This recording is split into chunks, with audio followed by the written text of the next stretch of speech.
Madi, alam mo, kapag bumalik ako sa mga laalang pagkabata ko sa probinsya, parang kahapon lang lahat.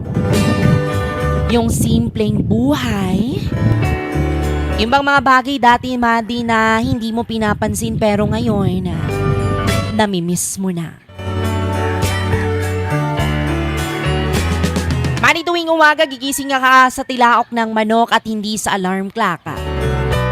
Tapos paglabas pa ng bahay mo ay mararamdaman mo agad ang labigan ng simoy ng hangin at amoy na amoy mo ang halimuyak ng mga bulaklak at damo na basa dahil sa hamog.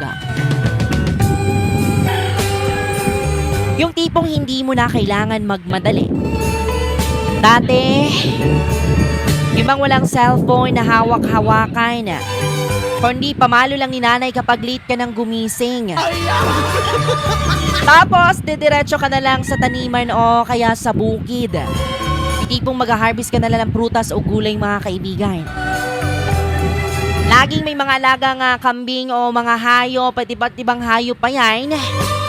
Kaya bago pa man makakain sa agahan ay kailangan mo munang unahin na pakainin ang mga alagang hayop na manok at baboy.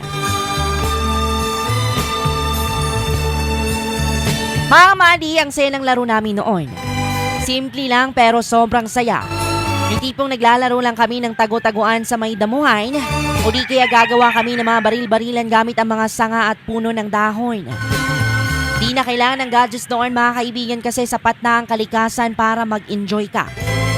Pagdating mo ng hapon, mag-uuwian ng mga tao galing sa bukid at ang mga kapitbahay, Madi, na halos magkakasabay na kaming maghapunan at sabay nang magkwentuhan hanggang sa aabutin ng dilim.